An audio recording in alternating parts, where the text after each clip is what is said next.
Hey dolls, and welcome back to my channel. So in today's video, this is part 4 of my series trying out the best-selling foundations at Sephora. Dolls, we are almost halfway there. There's only 2 more foundations to go and we're done with the series. And on this video, we're going to try on another long-wearing foundation. This is the Charlotte Tilbury's Airbrush Flawless Foundation. Sorry guys if my voice is very husky.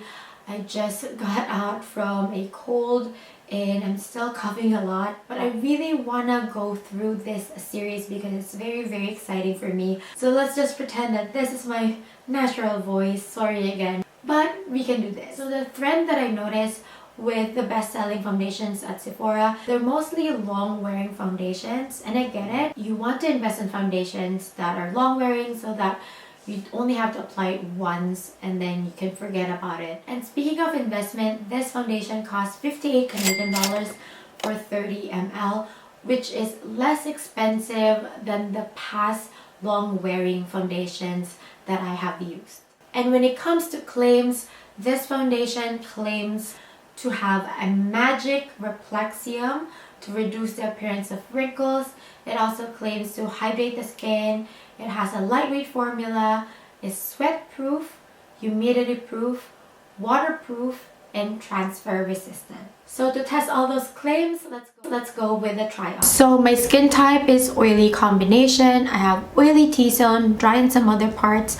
I have very dry skin on the side of my nose because I don't know what's going on here in Toronto in Canada, but everybody's getting sick. And I don't know if you've experienced this. Since I had COVID last November, end of November.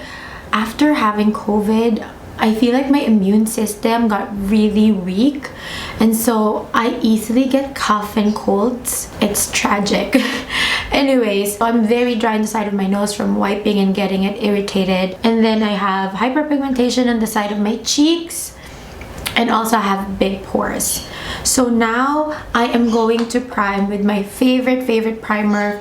This is the NYX Plump Right Back Plumping Serum Primer. So this is a water-based foundation. The first ingredient on this foundation is water. So I think that this will be compatible with this primer. Again, I like this primer because you don't have to wait really long for it to like sit on your skin. And it's actually really good if you don't wait a lot because you want that tackiness of the primer so that the foundation could really stick to your face. And I'm going to use a brush on my right side. Yeah, I think I got the right shade. So I got the shade 5.5 Neutral for medium skin with neutral undertones. Oh wow, I don't know if you've seen that, but it really covered my red veins on here. My broken capillary is covered so well. It has a scent though. It has that kind of citrusy floral scent to it, so it is not fragrance free for sure. I don't even think I have to put on some concealer because the coverage is really good. You can still see some of my hyperpigmentation peeking through, but my veins is covered. The redness on the side of my nose is covered really well. This is the side with the foundation. The side without. I would say that when it comes to the finish, it looks more like a demi matte finish. I can still see a little glow on the top of my cheeks, but very minimum. So it's not a dewy foundation. And they also said that this foundation has an air cool technology, so when you put it on your face, you feel refreshed, you feel that cooling sensation. I don't really feel it. I feel the wetness of the foundation when I put it on, but I don't really feel that freshness or that cooling sensation per se. But I would say that it's very light on the face, and comparing this side without the foundation, I also feel like it actually helped in minimizing the look of my pores. It doesn't say in their claims that this one would give you like an airbrush finish. Based on the name of this foundation, it says Airbrush Flawless Foundation. I am an airbrush makeup artist, And comparing this foundation to an airbrush makeup, I think it's almost close to an airbrush makeup. I'm missing just a tad bit more of the blurring effect when it comes to my pores. Airbrush makeup will usually give you that mannequin skin look because it looks very smooth. And also when I put airbrush makeup on my clients, sometimes it gets me confused if I've already put an airbrush makeup or not, because it looks very skin-like. From what I'm seeing from this side, it actually really looks skin-like. On this side though, we're going to use an airbrush sponge. So let's see if an airbrush sponge and an airbrush foundation can really give you that airbrush makeup look. So I'm also going to do 2 pumps. Actually just 1.5 because I think that's enough. When it comes to the consistency, this foundation really have a liquid consistency. It's really dripping fast on my hand. So let's try. Oh yeah, this side as usual is giving me more coverage because I'm using this airbrush sponge. That is full on coverage. I still have a lot. If you want to inquire about this airbrush sponge, I'm still selling them. Just drop me an email. My email is in the description bar below. I'm gonna get just a little on the tip and work around my brows. I would say that using the airbrush sponge in the airbrush foundation made it look more like an airbrushed makeup. So I'm going to use my airbrush sponge on the other side as well. See if it can cover more of my hyperpigmentation.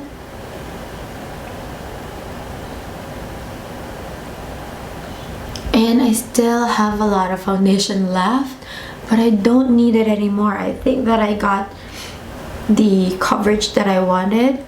Maybe just a little bit here. So this is my face with full face of foundation. So far, what I love about this foundation is that it really looks like skin. And it's very lightweight, and with that amount of foundation, it's very light on the face, yet it gives you a really good coverage. It really hid the veins on the side of my face. It really hid my hyperpigmentation well. I can still see a little bit of my hyperpigmentation peeking through, but not a lot. It just looks like I have really good healthy skin. It's 80% there, comparable to an airbrush makeup, because it gives you that natural finish, good coverage. It really hid my pores as well. This also claims to be transfer resistant, so I'm going to let this set for about 10 minutes and we'll test if this is really transfer resistant. So 10 minutes has passed. I've already done my eye makeup while letting the foundation set. Oh, I could feel that it's not because it's very sticky. Yeah, it's not. Yeah, the foundation did transfer, so let's touch it up. And I'm gonna make sure that I really powder this foundation well, because I know that it's going to transfer if not. But I don't know if you notice, I feel like it's oxidizing on my face. Like the first few minutes that I've tried it on, I feel like it was my perfect shade, but looking at it now, I feel like I'm turning more orange. I haven't done any contouring yet or anything, so this foundation, I'm not too sure, but this might oxidize on you if you use this foundation, so it's safe to go like one shade lighter. Now let's use my cream bronzer. Let's test if this blends well on top of this foundation. Here's the thing with airbrush makeup, you have to do creams, concealers, and all those things first before putting the airbrush makeup, because once you put on that airbrush makeup, it can only handle powders on top. If you put cream, the airbrush makeup will for sure move. So airbrush makeup is a little bit complicated, so it's nice that some foundations can also perform like airbrush makeup, because then it's easier to use for common consumers. And also airbrush makeup is not easy to get. I get mine online at Temptu and it's only available in US, so you have to wait for shipping. So it's nice that at least with Charlotte Tilbury, she's offering a foundation that almost mimics airbrush makeup and can easily be accessible by a lot of people. So far, when it comes to cream, it actually blended really well on top of this foundation. It didn't disturb the foundation and it just blends smoothly and effortlessly on top of this foundation. So now let's set it with powder. I'm going to use my Estee Lauder. I love this powder because it's very fine milled and it has a little glow to it, so it doesn't make your face look very flat. I'm also going to use my favorite blush as of the moment. This is from the Sephora collection and this is in the shade Flirt It Up. I don't usually use a highlighter when I'm doing a foundation review, but I really feel very matte right now that I would need to put on a highlighter. So I'm going to use my DIOR. This is the DIOR Backstage Glow Face Palette in 001 Universal. And I'm just gonna swirl this three. There you go. That's more like it. I'm also going to use my Fenty Beauty Poutsicle and Zesty Bestie. This is my favorite shade because this one has an orangey tint to it. So this is my finished look. Now that I've set this foundation with powder, I don't know, this is a glowy setting powder and right now my face looks very, very matte. And for a hydrating foundation, I'm not really seeing that hydrating factor. So we'll see throughout the day if this lighten up a bit. But for now, let's see how this foundation looks like on photography. Okay, so I'm now in natural light and looking at my face with this foundation on, my face looks poreless. It's very smooth looking and it's not as matte as what I look like when I had the studio light. So far in natural light, it looks really, really flawless. Now that I've set it with powder, let's try if this is transfer proof. Yeah, it's now transfer proof. So this is my 4th hour wearing the foundation and the coverage is still full. I'm only having a problem with my nose area where my skin is peeling. Foundation just don't want to stick to that area. I'm also seeing a little shine peeking through my forehead and on the top of my brows, but the foundation is not breaking up, it's still there. 8-hour update. This is how my face is looking like after the 8-hour.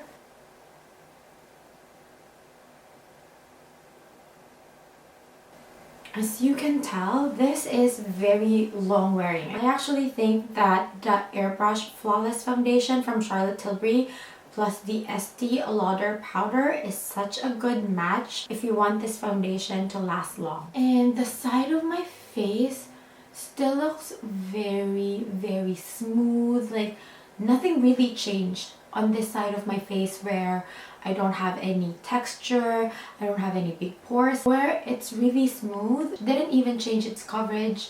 Like it really laid very well on those areas that I don't have any skin problems. Sorry, I'm losing my voice again. But on the parts of my face where I'm very oily, like on my T-zone, you can really see some shine on it, and on the side, just a little. On both sides of my nose, since I just had a cold and this part is very irritated from always blowing my nose, so the skin there is very dry, very flaky. The foundation doesn't want to stick to it. And I also have a small pimple over here on the side of my nose. The foundation won't cling to it. But on non-problematic areas, it really looks flawless. So I think that if your only concern is discoloration, but you don't have any texture on your face, you're not very oily, not very dry, this foundation would work on you so well, and this would last you for 8 hours, no problem. Before I give you my final thoughts, I also want to try if this is water resistant because it is one of the claims of this foundation. So let's try it here, near, maybe there. Ooh. I think this will be really water resistant because it actually is already repelling the water. We'd say that it is waterproof. Do that again on this side. It's already repelling the water. So for sure this would be waterproof. From my experience, I'm going to rate this foundation a 4 out of 5 stars. I actually love using this foundation. I only have two concerns about this. First is that it oxidized on my skin.